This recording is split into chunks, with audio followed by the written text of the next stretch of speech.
Sinailalim na sa state of calamity ang Hinatuan, Surigao del Sur dahil sa lindol nitong Sabado. Ang Metro Manila naman at ilang bahagi ng Luzon, niyanig din ng lindol kanina. Saksi si Mav Gonzales.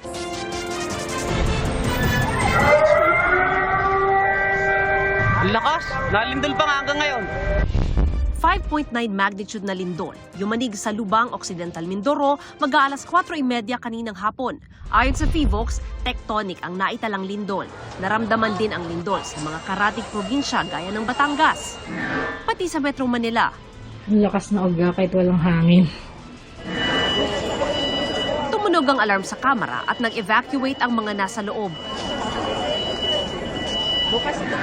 Ganoon din sa Senado, pero natagalan ang pagbaba ng ilan dahil sa sikip ng hagdan. Iniulat din sa mga senador na may nakitang superficial crack sa loob ng gusali. Nag-resume din ang sesyon sa Senado bago mag-alas 6 ng gabi. Saglit ding natigil ang trabaho sa iba pang sakay ng gobyerno, pati sa iba't ibang establishmento. Nagsilabasan ang mga empleyado. Ganoon din ang mga estudyante. Pansamantala ring tumigil ang operasyon ng LRT at MRT pero nagbalik operasyon din kalaunan.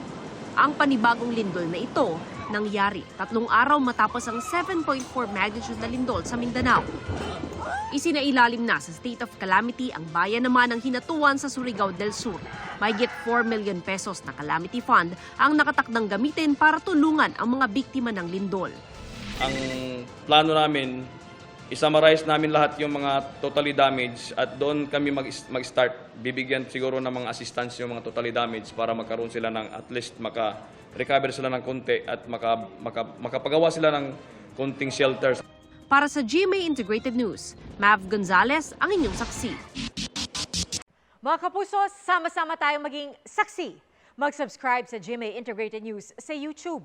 Para sa mga kapuso abroad, samahan niyo kami sa GMA Pinoy TV at sa www.gmanews.tv.